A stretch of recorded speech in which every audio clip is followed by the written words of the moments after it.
Serial killers existed before laws, before police, before writing, before your ancestors even had a word for murder. That's not a theory.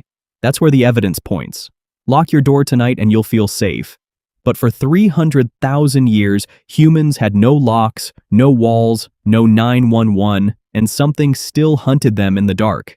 Here's the promise. By the end of this, you'll understand why the safest era in human history isn't the one with the most laws. It's the one with the smallest tribes. And you'll never think about that lock the same way again. But first, we need to get something straight. Because most people confuse two very different things. Murder is old. Murder is almost as old as us. Serial murder is something else entirely. Modern criminology defines it precisely. Two or more separate killings by the same person with a psychological cooling-off period in between. Not a massacre, not a battlefield. A pattern. A return to normal life. Grocery shopping, small talk, dinner with the family. In between each kill. That distinction matters because it's the difference between a single act of violence and a hunter who keeps hunting. And once you separate the two, the ancient evidence tells two very different stories. Let's start with the murder. The first one we can actually prove. Northern Spain. A cave system called Cima de los Huesos, the Pit of Bones. Nearly 500 feet underground, at the bottom of a shaft you'd need ropes to survive, archaeologists found human remains dating back roughly 430,000 years. One skull stood out, pieced together from 52 separate fragments, like the coldest cold case ever assembled. Scientists called it Cranium 17. When they finally reconstructed the frontal bone, they found two fractures. Same shape, same location, just above the left eye. Not one blow. Two. Delivered most likely by the same weapon, in the same encounter. This is the oldest confirmed case of deliberate human-on-human killing ever discovered. But, and this is important, it is not evidence of a serial killer. It's evidence of a murder. One victim. One encounter. That's all the bones can honestly tell us. So if this isn't proof of ancient serial killing, where do we actually find that? Here's what most people get wrong about prehistory. We picture it as lawless chaos. Anyone could kill anyone and just vanish. The opposite was true. For roughly 96% of our species' existence, humans lived in bands of maybe 30 to 150 people. Everyone knew everyone. Every face. Every voice. Every mood swing. There was no anonymity. No stranger walking past you, never to be seen again. In a group that small, you couldn't disappear for an afternoon without someone asking questions. Which means repeat killing inside the tribe was almost structurally impossible to hide. But, and here's your first big rehook, that safety had a massive blind spot. Because outside the tribe, the rules didn't apply.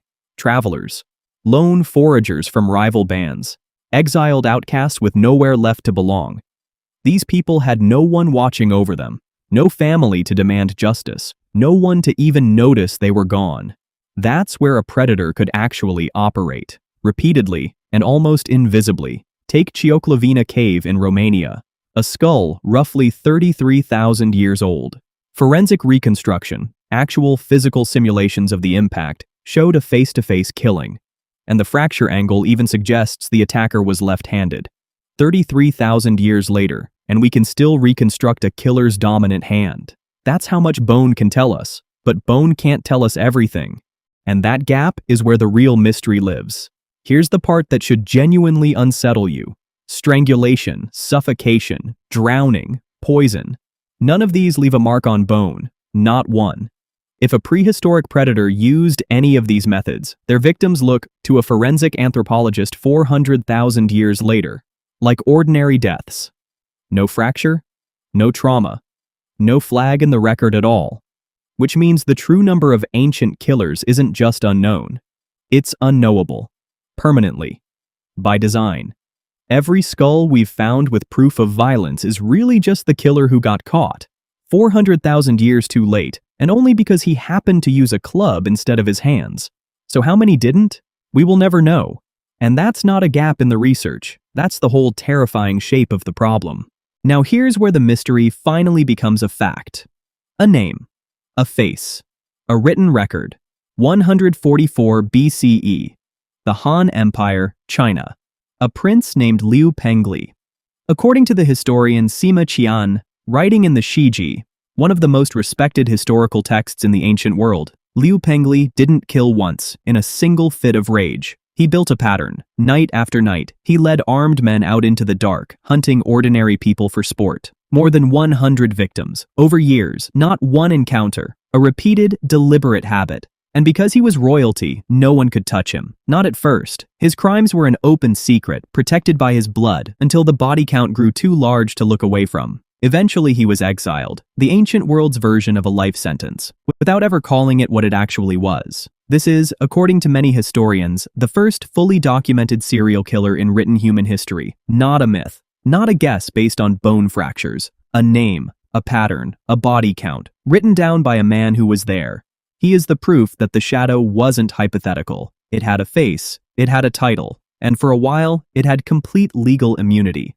Here's where your assumption gets flipped. You'd think prehistoric life was just constant, universal savagery, that everyone back then was capable of this. Psychologist Steven Pinker even calculated a brutal statistic. Roughly 14% of prehistoric deaths came from human violence, a rate of around 420 per 100,000 people a year. Compare that to about 8 per 100,000 globally today. Sounds like a bloodbath. But more recent research tells a very different story. A reanalysis by Phil Thompson and John Halstead, using 150 hunter-gatherer sites. Most people, most of the time, actually had a natural aversion to killing. The violence wasn't spread evenly. It was concentrated. A small number of psychologically atypical individuals, what we'd now call psychopaths, were responsible for a wildly disproportionate share of it. It wasn't that everyone could become a killer, it's that a rare few always were. And a 2016 study in Nature, led by researcher Jose Maria Gomez, traced this even deeper, analyzing lethal violence across 1,024 mammal species. Early human ancestors, roughly 200,000 years ago, already carried this baseline. It's not a modern glitch, it's inherited. It was always going to be here. So if the capacity is ancient, why does serial murder feel like a modern nightmare? Because of the city. For almost all of human history, you lived surrounded by people who knew your name. Strangers were rare, and a stranger who lingered got noticed fast. That constant mutual surveillance, not laws, not police, was the real wall keeping predators contained. Then came density. Then came millions of people who would never learn your face, never track your habits, never notice if someone simply stopped coming home. The modern serial killer isn't proof that people got worse. He's proof of what happens when the same ancient impulse finally gets a landscape built entirely out of strangers. Formal systems took a long time to catch up. The first written law criminalizing murder, the Code of Ur-Nammu, dates to around 2100 BCE. Actual police forces, like Egypt's Medjay, didn't professionalize for forensic science. The ability to catch a hidden killer with physical evidence is barely 100 years old. For most of human history, there was no system built to catch this. There was only something else. Anthropologist Richard Lee documented it directly among the Ya Kung San people. A man named Twai had repeatedly threatened and killed members of his own community. The band made a decision. Together. A hunter named Zashe shot Twai with a poisoned arrow. Twai didn't go quietly. He stabbed a woman trying to help him, shot her husband. And when it was clear he wasn't going to stop, the entire village responded as one. They surrounded him. They fired on him together, so that no single person, no single family would carry the weight of having killed him alone. The same thing happened with another dangerous man named Gao. That's what we actually lost. Not the ability to stop a killer. We still manage that eventually. What we lost is the shared weight of it. The certainty that your whole community would step in the moment you became a danger to everyone around you. Now we hand that job to strangers in courtrooms, working cases that can take years to close. And in the space between the first kill and the arrest, the predator gets to keep going. Some historians think this is even where certain myths came from. Bodies turning up mutilated, people vanishing with no explanation. Ancient communities didn't always reach for a human explanation. Sometimes they reached for monsters, werewolves, skinwalkers, even Grendel, the creature from Beowulf. Maybe those stories were never really about literal monsters. Maybe they were the only language ancient people had for something too disturbing to say plainly. It was one of us, and he did it again. So think about that lock on your door again, the one you barely notice anymore. It's not really security, it's a replacement. A mechanical stand-in for something we used to have for free. A community small enough that everyone was known and no one could disappear into a crowd of strangers. That wariness you feel walking past someone you don't recognize late at night.